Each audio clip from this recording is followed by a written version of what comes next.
much love in your heart. Let me tell you something. They're asking me to do this shit. No, actually, I am involved with this one. But I went up there, and my friend Greg Gurman, who's an actor, was like, all right, so he sends me a script for, like, our bits that we're going to do. Yeah. And then and I was like, yeah, all right, that's kind of fine. And then he sends me, like, a rewrite and another draft. And I was like, and I finally called him, and I go, dude, I don't do that. Like, I don't know how to do that. I just know how to go up and, shit on the guy with a bad sweater. Talk about the food, I don't.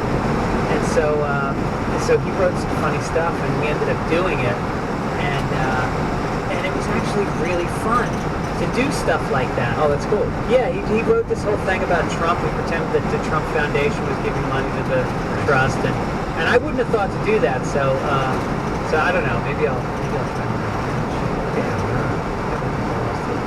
What you do with your characters. That's the funny, because I feel like it's the easiest thing to do. And I don't mean like, oh, it's so easy for me. It's just, it's so much, it's just, I don't know, if you have a good, I guess it's a good premise and a funny character premise, then it does all the heavy lifting for you. Yeah. But it's such a different, it's so much easier than standing. Oh, I don't know about that. I think it's just a different muscle because, talk about like performing for yourself and, like Children's Hospital and a lot of the stuff that you've done is just like, that is like really just for you. I mean, you didn't say there's a demographic of people that'll think that there's, Yeah, no, I didn't look at the numbers. This was like, this will make me fun. This will make me laugh. Right, yeah, exactly. Yeah. I mean, that's kind of brave. Is it? Yeah, because most people think just the opposite. They really, they figure out what it is America wants. Because they're so scared because you feel like time is finite and I only get so many shots at this and I got to try to make it work. And I've done that too, but not successfully. I just don't think that's a big formula for success. Yeah. Funny enough, like that's the Will Smith plan. That's what he did. Like he just studied what makes a movie, all the different things that made a movie and a movie star huge, and he just put it all in. Yeah. And it worked. Yeah. But I don't know. I'm just not smart in that way. Like I don't know what people. Right. I wouldn't know how to interpret that. That's the thing, and then you're always one step behind.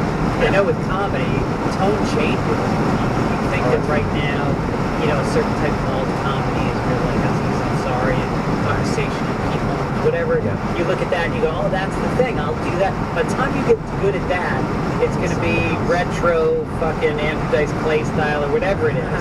So what then is the secret then? Just like be good at everything? Like be good at just writing and telling jokes. And eventually you're going to tell them the way that you should be telling. I think so. Like, sometimes I see somebody who is even a musician. Like, you look at the Beatles early on, and they were just doing Chuck Berry. Yeah. And you look at Led Zeppelin, and Led Zeppelin was really just doing old blues bands. And then they became their own voice. And I think with comedy, you see the same thing. Absolutely. Everybody sounded like somebody else. Who were you? Who did you sound like? I was guys from Boston. I was Don Gavin, Kenny Rogerson, Steve Sweeney. Guys that were like really, they could give a fuck like that you're watching. Blue collar, just throwing away the punchlines, just like nothing. Right. Just like, I'm not going to serve you up a punchline. I'll fucking say it. You fucking... And so, you hear with Bill Burr, like we all started there. And then you find your own way to... And I guess... And Todd Barry says that he was just doing Mitch Hedberg for the longest time until he found something. Yeah, you got like Big J Oprah seemed to sound a lot like David Tell. A lot of guys sound a lot like David Tell. Yeah. And they grew out of that. And Big J is now like a great comic designer, right? But so I guess the secret is to not be afraid to just get your training wheels. Just get up on stage, get your 10,000 hours in, and then by the time you've done your 10,000 hours, you'll have found a voice. Yeah, when I did stand up once,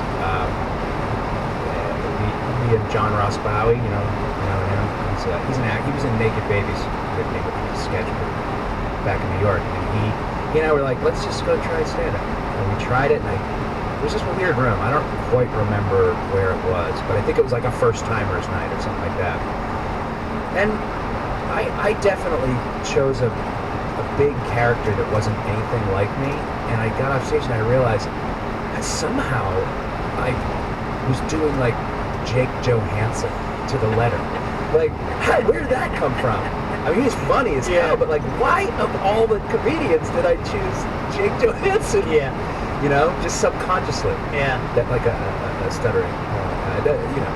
Well, you know who Ellen DeGeneres took that from him. Oh, really? Oh, yeah. Well, yeah, of course. He did it first. Yeah, sure. And then they kind of searching for a word, kind of stuttering. Yeah. Right. Yeah. I asked Jake to do this benefit on Sunday night. He hasn't gotten back to me. He's a funny. He's someone that he's shifted with the tone. It seems like he's a completely different comic than he was when he was doing like the Rodney specials. Right. I think, or you know, Carson or whatever. Right. Where I used to watch him as a kid. Yeah, he's. Well, it's like watching a lot of guys from, you know, Bobcat from back then versus now. You know, Bobcat can now go up, and he still has the tension and the kind of strained look, but he doesn't play it up the way he used to. Right. And I think Jake's the same way. It's a sort of deconstructed version of himself. Yeah. It's more conversational, but he's still got that style. Yeah, that's interesting. Yeah. Well, yeah, I guess they've been doing it for so long, and I know Bobcat is just fucking sick of that voice. But Jake Johansson, I guess, gets it. Just becomes the real version. It's the real. He does the real version of what he was putting on back at the beginning. Right. That's really cool, man. I love stand-up. I just saw Bobcat on. They're rerunning the Larry Sanders Show on HBO. Holy shit! I sat down. They ran. I think I watched 5 in a row, and they're so fucking good. That guy, he's something else, man. Bobcat, he is fucking. I watched One Crazy Summer with my daughters, and then I was just trying to explain to them. One Crazy Summer. John Cusack and Demi Moore. And, you know, it's like Savage Steve. What's his face movies? It's like Better Off Dead. Okay. Basically the same movie, right. different setting. And then all the same people are in it. You know, what was it? Strong. And Bobcat was in it, and he was just like full tilt Bobcat. And I try to explain to my daughter. I was got myself into this stuff. I was like, how much he's a very smart, kind of quiet, thoughtful director and performer, and they were like, you're boring person, you know. Yeah, it's hard to, you know, because comedy changes tone so much, you can't explain tone to somebody. No. They either latch into it or they don't. No, exactly. Like Children's Hospital, for instance, was a thing that people thought they understood the tone, but then they would just be writing like airplane style jokes. Yeah. But in my opinion, like in my mind, the tone feel I got we developed on Children's is just so much different than that kind of thing. Yeah. And it's not even something you can explain. It's just like it's just obviously different. I can't wait to. It didn't even occur to me to show my daughter the show yet because she's a Grey's Anatomy fanatic. She's 7 seasons into Grey's Anatomy right now, but she's only 13. So I think she'll enjoy Children's Hospital. Yeah, depends if she gets that kind of that absurd tone. I don't know. I'd be very interested to hear what she. You know, how many she gets through. Start with season 3. Don't start with 3. Really? Yeah, let's not be completely about this. Why? That's when it gets good? I think season 3 is when it's starting to get good. Oh shit. Yeah. Oh, I like it out of the gate. I mean, I like it, but I just personally didn't know what the fuck I was doing. Yeah. Season 3. I didn't feel confident, comfortable, writing, being the boss, you know. So, yeah. Well, congratulations, by the way. 2 Emmys. Thank you. Fantastic. How did I wait this long? Should you start an interview with congratulations on your 2 Emmys? I wasn't pushing for it. Oh my God. I was, That's awesome. Wait, was Thank one you. for acting and one for Yeah. the show itself? Yeah, one was for the show itself, and the one, it's a new category. It's a Short performance. Yeah, performance award, which was still kind of is like a little mind-boggling to me because that's at its core what I do, and to get that for that is, I don't know, man. It doesn't make any sense to me. I look at the thing. Like, it's awesome. Don't get me wrong, but it's so it's beautifully confusing. Yeah. Too, Yeah. you know? I don't know. To get awarded for acting is such a weird thing. Was it unexpected, or did you feel like you had a good shot at it? I felt like I had a good shot at it. Hugo also. I think everybody, Jack McBrayer was up for it. Like there were some real big heavy hitters. And I think, to be honest, it was the power. It was children's was the better of the shows.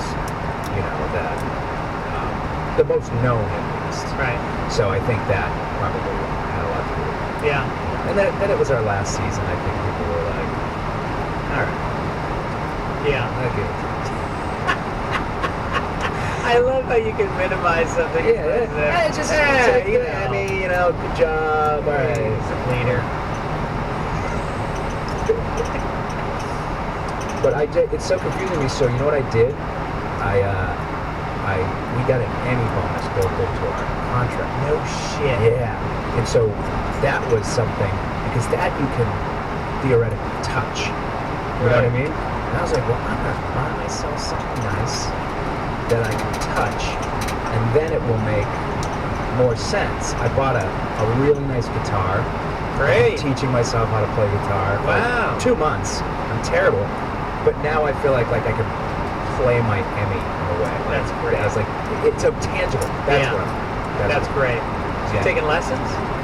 Nah, but I feel like I should. I'm taking online lessons, like Yeah. a bunch of different ones. Yeah, it's nice if you get. My son started a couple years ago with just having somebody come over once a week, and you can just say, "I want to play this song," Yeah. and like my It's so cool. son's teacher can just immediately start playing. It's amazing. I'll send you. There's one thing I wish I could do perfectly. Play guitar. Yeah. Yeah. It's incredibly soothing, isn't it? Oh, it's the best. Yeah. It's the best. And like, I don't feel right. It's not even about guilt over not practicing if I don't pick it up. I love it so much. Yeah. Do you play? Yeah. Yeah, that's it. Not well, but I've played forever, Yeah. and it's fun now because my son plays, so he can play leads and not just play some You chords. play it, Yeah. When do you... All right, so most guitarists, if they're not a professional musician, will say, well, I don't play well, but, I can fool around. But, like, when... Do you think... I bet you I would think... No. No? No, I really am like. I think I did it as a teenager a little bit. I did it like with a fucking roommates in college. I never even had my own guitar until older. So I just like I can play all the rock chords. Right. So if you give me the music, I can play the songs. But I'm not the guy to hand a guitar to at a campfire. I can only remember like 3 or 4 songs. Yeah, that's a whole other... But with sheet music, I can play all night. You read music? Yeah, but Look at you. but not fingering, just chords. So there's only so many chords. Yeah. Yeah, Yeah. not Beatles chords. No, let's You not know, get like crazy. fucking Tom Petty chords. I was like, what was this song? Is it She Said, or some song in that Beatles era, which is supposed to be the hardest song to learn how to play. Yeah, they have crazy chords. Oh my god, man. And anything, like, even like Green Day was on Stern the other day, so I was like, that would be easy to play. Green Day's really easy. Right? But not their later stuff at all. It's really like they got very complex. And yeah, I can play Brain Stew. Yeah, Time of Your Life is 3 chords. It's just like one deal. Yeah. But it's just so much fun, man. Yeah, it's fun, and I think with my son especially, it's cool because his guitar teacher teaches his 2 other best friends, and then the 3 of them get together and they jam all day. Awesome. I can't imagine drugs won't be a part of that at some point as they get older. How old is he? He just turned 16. Oh. drugs will become a part of it. You're saying my 16-year-old guitar playing son sells skateboards? LSD most likely. Are you into skateboards too? Oh, I take that back. It's so funny. No, I think he's pretty clean. Yeah, he's We just actually had a talk with my daughter. How old's your daughter? She's 10. Yeah. And we had a friend of ours lost their son to, had a lifelong addict in his mid-20s. So tragic. It's just fresh. It's so sad. And he'd been struggling. Heroin? You know? No, it was cocaine. And that's what I was thinking. She was like, "What is cocaine?" I was like, "All right, don't fuck this one up." Yeah, you right. know? And so, yeah, it was good. We had a good talk about it, you know? And I feel like the talks like that, all you really want to walk away from that conversation knowing that she knows you're cool and she can ask you anything. Right. You know? Right. Yeah, it'll be the tougher ones coming down the pike. Like, Daddy, have you ever tried cocaine? No, I have not.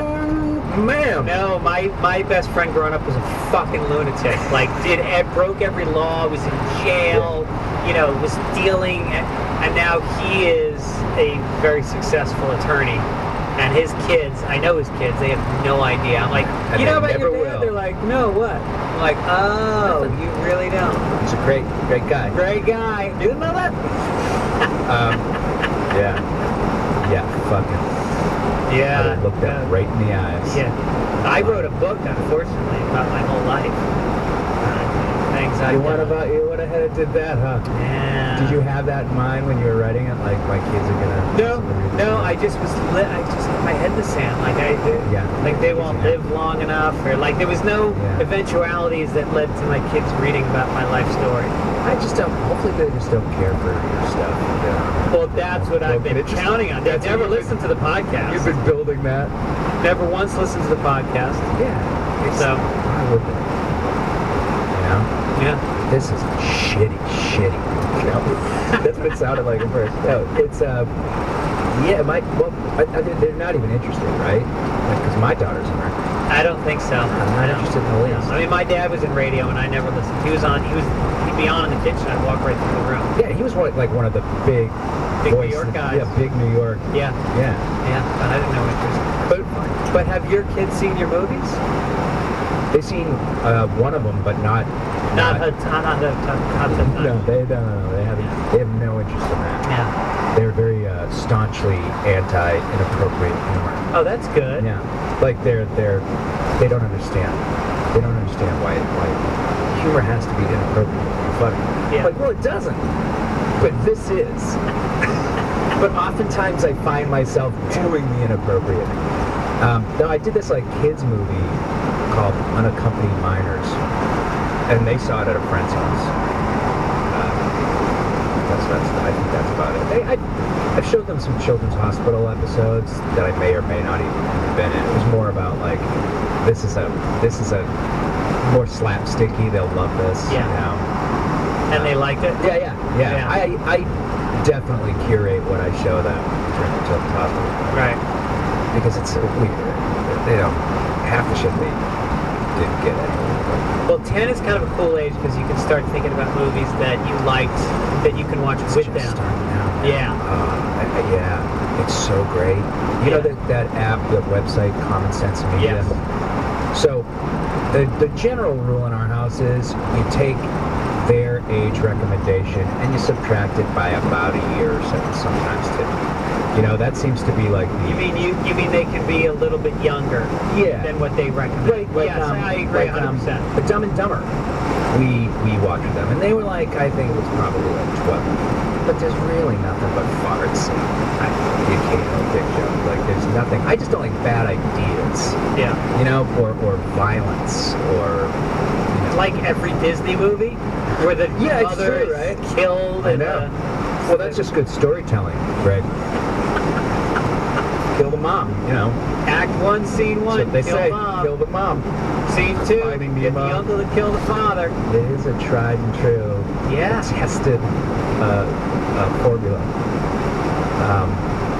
But are there so many movies that I can't wait to show? Have they seen what's the one with the little person, the giant? Rob Reiner's movie. Oh, the BFG, What's that? the big fucking giant, Roald Dahl. No, No, I don't think that's what you're talking about. no. What's It's like the a one ball. Rob Reiner did? A Princess Diary. Princess. Oh yeah, we watched that. They loved did, it. yeah. Oh, they didn't love it. They liked it, Yeah. and we watched that years ago. I think that was the first one I watched with my daughter, where I was like, I like this movie. You like Yeah, this movie, yeah. We can hang out. Yeah, I want to watch like Young Frankenstein was up there, Yeah. and I don't. They